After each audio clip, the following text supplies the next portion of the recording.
நான் பதில் சொல்றது தெரியுது. ஆனா நீங்க என்ன கேள்வி எழுப்புற கேள்வி எப்படி தெரியும்? நீங்க நல்ல சத்தமா கேளுங்க. சட்ட ஒழுங்கு சார். இப்ப காரைக்குடியில ஒரு 9 மணி போல ஒரு ரவுடி வெளியே வெட்டிட்டாங்க.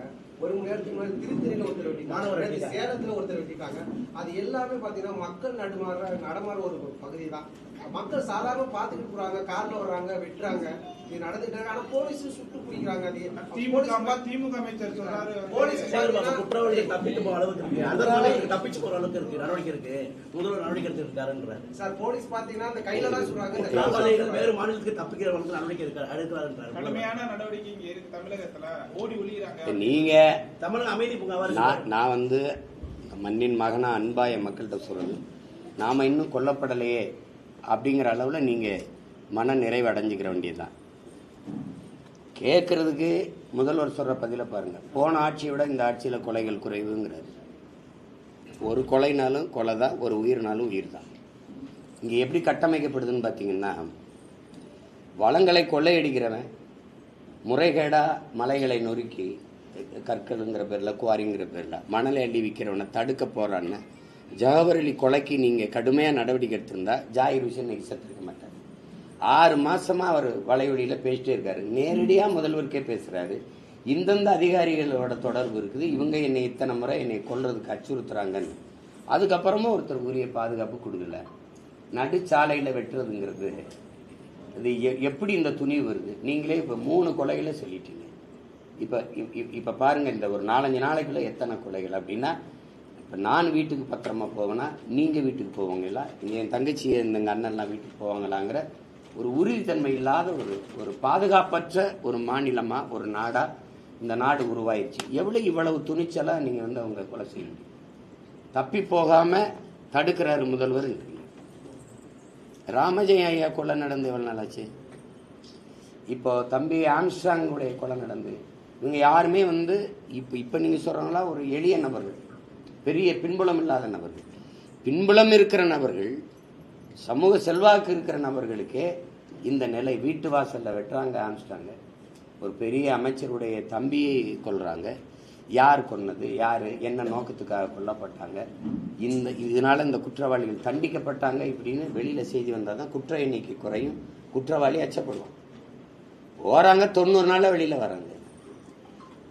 சாட்சி சொல்ல பயப்படுறதுனால, உரிய சாட்சிகளோடு நிரூபிக்க தவறிவிட்டதால அது குற்றம் சாட்டப்பட்ட நபருக்கு சாதகமா எடுத்து விடுதலை செய்யறோம்னு சொல்லிடுது நீதி. தானே நடக்குது. ஒரு கொலையாரன்னு ஒரு கொலையாளியை பார்த்து எவன் துணிஞ்சு வந்து சொல்லுவான்? அப்படிப்பட்ட சட்ட பாதுகாப்பு இந்த நாட்டில் இல்லாதனால யார் வந்து சொல்லுவா? ஒரு மனைவி குழந்தைக்கு முன்னாடியே வண்டிகளை வச்சு கணவனை நடுச்சாலையில கொல்ற அளவுக்கு கோரமான ஒரு மாநிலம். நான் முன்னாடிலாம் இது பீகார்ல தான் இப்படி நடக்கும்னு நான் கேள்விப்பட்டேன்.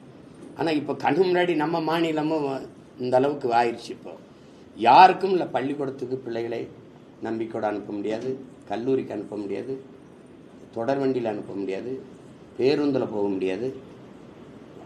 நடந்து போனா கொள்றான்னா, வாகனத்தில் போனாலும் மறிச்சு கொள்றாங்க. போலீஸை தீ வச்சு கொளுத்துனாங்களா இல்லையா? அவர் பேர் என்ன, அந்த காலாடுகள் நம்ம போலீஸை தீ வச்சுக்கு கரிய உடலோடு எடுக்கிறாங்க. பல்லடத்துல வீட்டுக்குள்ள 2 பேரை வெட்டி கொண்டாங்கல்ல, அது யார் அந்த குற்றவாளி?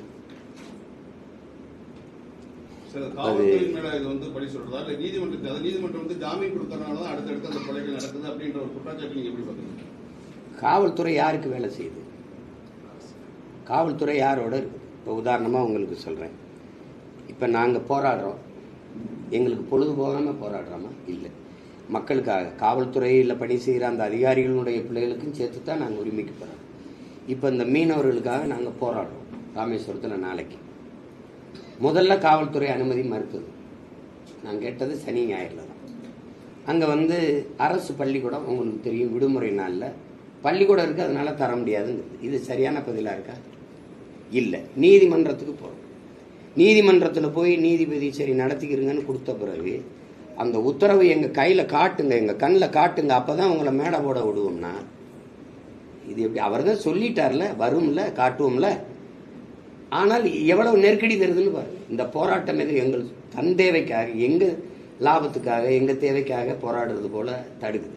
ஆனால் அதே இது திமுகவுடைய ஒன்றிய செயலாளர் மகளுக்கு வந்து சடங்குக்கு பூப்படியில் நீராட்டு விழாவுக்கு 2 நாளைக்கு முன்னாடி கொடி கட்டுறாரு, அவ்வளவு விளக்குகளை போடுறாரு. அதுக்கு எந்த விசாரணையும் இல்லை, எந்த தடையும் இல்லை, எந்த அனுமதி மறுப்பும் இல்லை. அப்ப யாருக்கு வேலை செய்றீங்கன்றதுல நீங்க யாருக்கு வேலை செய்றீங்க? ஒரு கட்சியை காப்பாற்ற கடற்கரை சாலையில திமுக கொடியை கட்டிக்கிட்டு வர்ற ஒரு வாகனம் முன்னாடி போன பெண்களை மறித்து தொந்தரவு செய்யுது. அது வெளியில வந்துருச்சுன்ன அவசர அவசரமா அந்த வண்டியில போன ஒரு பையனை எடுத்து காவல்துறை வண்டியிலே உட்கார வச்சு இது மாதிரி ஒரு காணொலி எடுத்து போடுவீங்க. நாங்கள் ஏடிஎம்கே, ஆனால் இந்த கொடியை கட்டினா எங்களுக்கு சுங்கச்சாவடி எல்லாம் மறிக்க மாட்டாங்க. அங்கேயே உன்னுடைய ஃப்ராடுத்தனம் ஆரம்பிச்சேன். அப்போ இந்த கொடியை கட்டினா திருடலாம், கொலை பண்ணலாம், பாதுகாப்பு இருக்கு அப்படின்னா எப்படி இருக்கு பாருங்க.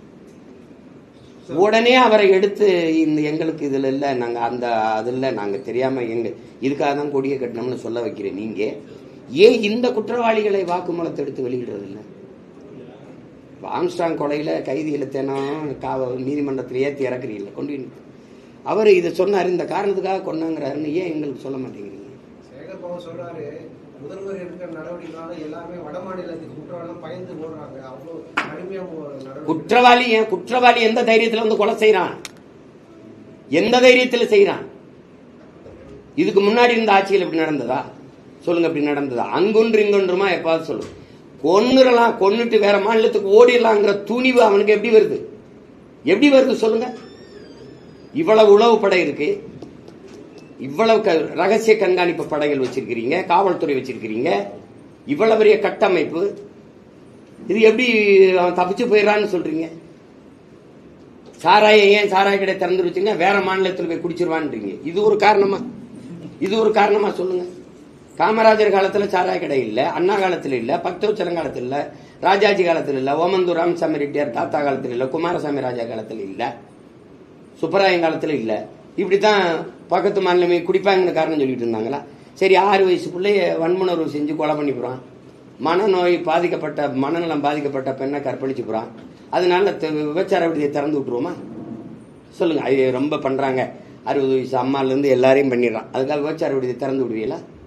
பக்கத்து மாநிலத்துக்கு குடிக்கிறாங்கிறதுக்காக நீ சாராய கடை திறந்து விடுறேன்றியே, இது எப்படி? வேற ஆளை கூலிக்கு வச்சு கொலை பண்றான், அதனால நம்மளே கொலை பண்ணிடுவோம் அப்படின்னு முடிவு பெறுவீங்களா? இது எப்படிப்பட்ட அணுகுமுறை? எப்படிப்பட்ட இதை எப்படி ஏற்கிறதுன்னு